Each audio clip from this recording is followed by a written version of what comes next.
Welcome to another episode of Ex-Vicarious. I'm Braith, and today I'm joined by Christopher Chow. So Rabina kindly connected us, and I'm lucky enough to interview Chris today. He started his career at Apple, having been selected for their first professional development program, been a marketing manager for HP, Microsoft, and Dovetail, and is now a senior digital marketing manager at Smokeball Australia. He also has a tech strategy newsletter called Attention Please. So it's no surprise that he's a LinkedIn top voice on B2B marketing.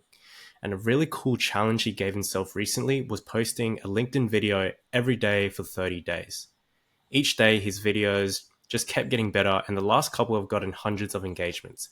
His editing style, with incorporating relevant animations between shots of him speaking to the camera, makes each video super engaging and informative as well for visual learners like me. So, Chris, how are you today? Good, thanks. Trying to keep cool in the hot Sydney weather. Oh, it's crazy today. Like yesterday, there was random outburst of rain, and then today is just complete sun. So yeah, Yeah. completely changing. Was there anything I missed that you wanted to touch on before we go into the questions? No, that's a really good intro. All So right, yeah. let's jump in. So I saw you have this intersection of interest between marketing and tech. So I wanted to ask, where did that passion start for you? Yeah, so for marketing, that's what I studied at uni, and obviously that's what I wanted to kind of grow as my career. I was very lucky enough that I had a very first internship at a startup that was actually based in USW. So met that mentor manager and she kind of helped me with my next job, and then really fortunate to be accepted to Apple's very first professional development program. So that was the first year they had their graduate program, and that really opened my eye up into like what a technology company of Apple's caliber could look like. And then Yeah. obviously doing some of the marketing involved in that. And then from there on, yeah, every other role I've had has been at a tech company doing some sort of marketing. Yeah, I see. What do you think about tech companies? Can they really capitalize on when it comes to the marketing side?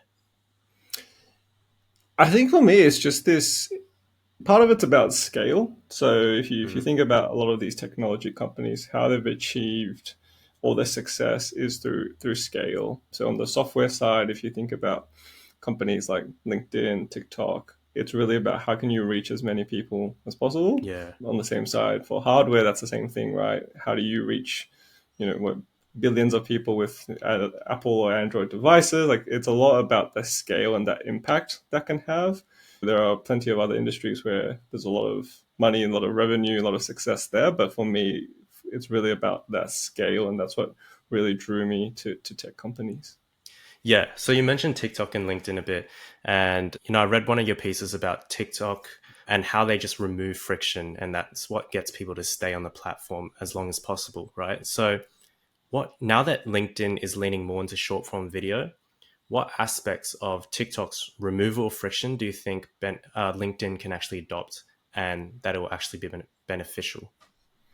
Yeah, LinkedIn's already started to do some of this. So you'll notice that for some people, there's a dedicated video tab. So obviously Yeah, that's a clear indicator for them that that's a huge area of focus to them. If you talk to any of the LinkedIn staff, they definitely talk about videos. You'll actually see that they produce their own videos now on their personal yeah, account. So there's a big push. So that's really obvious. That's where they're growing.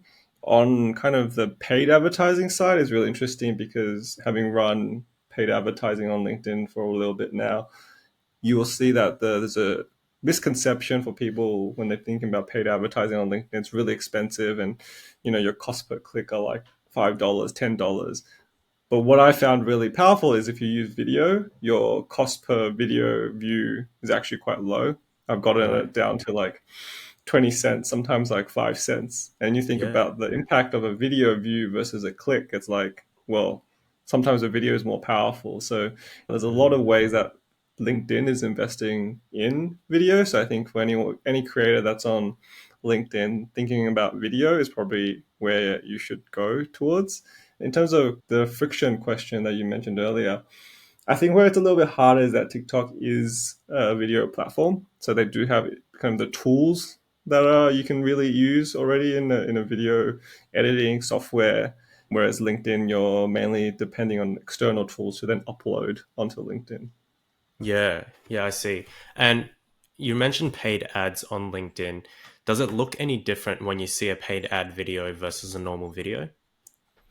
The only difference would be like you'd say it's sponsored, Yeah. and I think most people now have an ad radar, and once you see an Mm, ad, you kind of want to scroll past it. yeah. Whereas for a video, because it's still in the feed, there's a little bit more, there's less kind of detection for now. I think that's Yeah. also another interesting way. Yeah, I think the other interesting thing is like I've seen some LinkedIn top voices who have sponsored ads post about, let's say, collaboration with HubSpot, right? And when you see these sort of sponsored ads on TikTok or on Instagram Reels, I feel like the compulsion to scroll past is a lot higher. But when you see a LinkedIn top voice talking about something like another company that you may already be interested in, I think it actually adds to it, and seeing that can actually make you want to watch it a bit more yourself. At least personally, that's how I've felt when I've compared it. But yeah, I also wanted to ask you, what is your own process of creating LinkedIn video? What does that involve, like from the ideation, scripting, filming, and editing? Yeah, it's a good question. One that I get quite a bit. So it's interesting because I actually, during lockdown, I experimented with YouTube and I wanted to see whether or not I could test out and launch a YouTube channel and see how far I could get. Did that for a little bit. I did personal finance videos, investing videos. I think I grew it to like 3,000 subscribers. So Yeah, I was awesome. fortunate to have a really good base in terms of understanding what works, like what kind of content works, making sure the lighting's good, making sure the audio is good, like what kind of editing works. So a lot of that knowledge helped me kind of shortcut my way into doing videos on LinkedIn. So in terms of ideation, for me, it's really about videos that are able to help my community and help my followers. So predominantly focusing on strategy, right? It could be marketing strategy, it could be talking about AI, it could be, product market fit, product led growth, a whole variety. But ultimately, it's a video that enables people to gain some sort of insight and learn Yeah. something. So that's how I come up with the topics.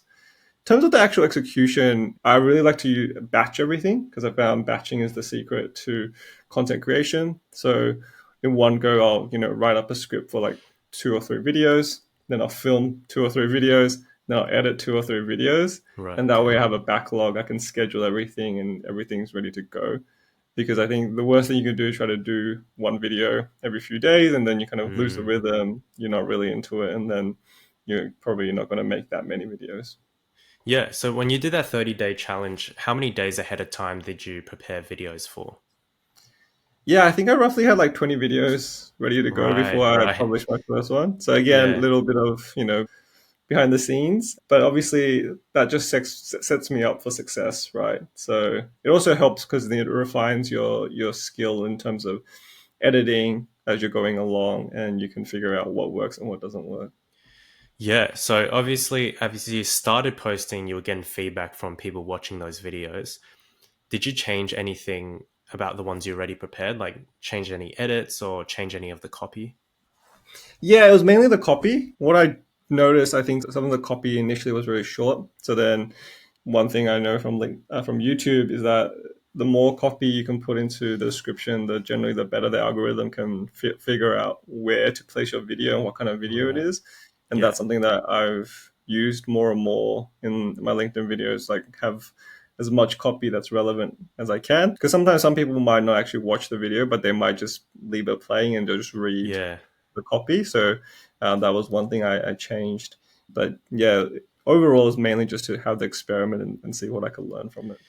Yeah, I think that's one of the things that are quite unique with LinkedIn short form video. The fact that since it's a worded platform natively, a lot of people, yeah, they may not listen. The sound is automatically off when you tap on a video. So a lot of people, they may just be looking at the captions a bit and then reading the post. Whereas, you have Instagram Reels and TikTok where usually it's really small captions that you put along with your videos. So yeah, that's a good point. For yourself, do you base your copy very similar to the script, or are there any like many things that you change? Yeah, it's pretty similar. Obviously, kind of the first sentence, I'll try to make it a little bit more engaging. If it's not as engaging, use of emojis, and then at the end, call to actions where it makes sense. And Yeah. depending on the topic, sometimes I'll tag certain people in the comments, just if I know that they might be able to respond. It's Mm. always helpful as well. Yeah, and how's your own experience, being a marketing manager at so many tech companies? How's that experience helped you with your own content creation? So for the YouTube series that you did, and now with LinkedIn video. Yeah, I think it's the personal stuff I've done really helps the work stuff that I do. My role really involves a lot of A/B testing, so a lot of the testing and stuff that I can do initially in my little personal stuff really helps translate into like learnings and insights for the company. So, for example, recently I filmed one of the videos for Smokeball, the legal tech company I work for right now, and we launched our AI product. Must be a few months ago now, but I decided to just film a video myself about it, and then published it. It did pretty well, so that was good. And then I was like, let's put some paid advertising behind it and see what happens. And that worked really, really well. We had a lot of views, we had a lot of conversions. And it was the first time we had kind of talking head video as an ad. A lot Right, of the yeah. stuff translates into that insights. Then I can help companies I work for. Yeah, yeah, that's super cool. In terms of your personal stuff, right? Like you have a newsletter, you make content yourself, you post quite often on LinkedIn. Do you have a certain schedule weekly that you put towards writing up that content? Like what's your sort of process for separating like work that you create on the personal side versus when you're focused on the company work? Yeah, it's usually on the weekends. And again, going back to batching, where I can have that time just batching it. And sometimes I'll get a topic that just comes into my head, Mm, and I'll jot it down. And then when I have time, I can dive into it. Yeah, it's really just finding the time that I can do that. So that's kind of where my strategy works. yeah, and I just want to quickly go back to the A/B testing that you mentioned before. For someone like a professional who has a LinkedIn, wants to grow their own personal brand a little bit more, connect with more people, how do you suggest they can do some A/B testing of their own when they just start making LinkedIn videos?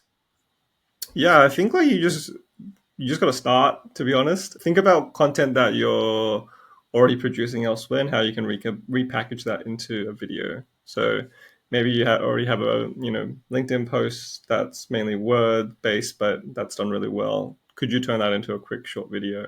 Mm, Same thing with your company life. You posted something about something that happened at work or like a product you've launched or something, a release. Like, can you make that into a quick talking head video? Obviously get permission from all the right people first and then publish it and then see what happens. Ultimately it's just another channel, but I think people have a lot of apprehension about it because it's harder than just opening up a blog post and start typing in. Like there's a little bit more thinking behind, a little bit more thought that you need to plan so that you can actually create a video. yeah. And are there any external analytics tools that you use to analyze your own videos? Because I know you mentioned before, you made that video, you realized it did well, and that's why you did it for the company as well. Were there any external tools, or were you just looking at the tools like the analytics that LinkedIn gave you?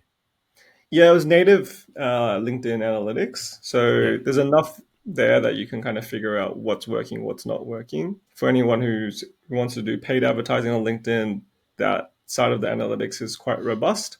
And if you have a CRM like Salesforce, then you can connect LinkedIn and Salesforce together, and then you can actually track pipeline and revenue and all of that as well.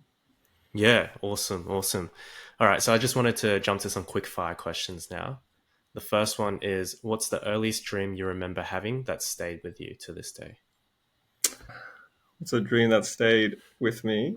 I think working in tech and working in marketing was, I guess, one of the big dreams. So definitely that's kind of what's happened so far. So that's good. Hmm. Yeah, that's awesome. And yeah, obviously now it's not just your own career, but with all the personal like newsletter that you write and the content that you create, it's all within that realm. So I think that's really cool. What's the biggest rejection you've overcome? Yeah, I before I got the Apple job, I went through all the graduate programs, and that was quite brutal because 30 different companies rejecting you. But in hindsight, it was all worth it because Apple took me. What do you think you learned from those other rejections that helped you land that Apple one? That's a good question. Off the top of my head, I can't actually think of it. I think it was more just the resilience. So it was just really good to like, okay, like keep going, keep going, keep going. And I think for anyone who's in university or early graduate, I think learning to accept that rejection and building up that resilience is a very key skill because it can be really easy to just give up. Yeah. All right. What's the weirdest job you've ever had, paid or unpaid? Weirdest job. Not really a weird job, but I worked for my uncle's teppanyaki restaurant as a waiter and had to clean up broken eggs and some Right. fried rice that goes on the floor. How often did you get to eat it though? Like every night? A few times, yeah, you got to take Yeah. away some of the leftovers, so it wasn't too Yeah. bad. Did you do any of the like flipping yourself? No, that would be out of my league. Yeah, maybe if you go back one day, and that'll be fun. If you had to live your life following the words of one single quote, what would it be? Ooh, that's a good question. I think I'd be kind. I think it's really hard. The world out there is quite rough, and if you can be kind yourself, that will be something that will have a big impact on not just yourself but everyone around you. Yeah, I love that. And you know, with all your marketing experience, you probably have reached a lot of people across the world. But if you could reach every single person for 30 seconds, what would you say to them? I'd say take a moment and breathe. Take a moment and breathe. Okay, I Yeah, love that. Thank you so much. Thank you for so much for taking the time today. It'll be super helpful for everyone out there who's interested in LinkedIn video, interested in marketing, just to get a bit of context on that.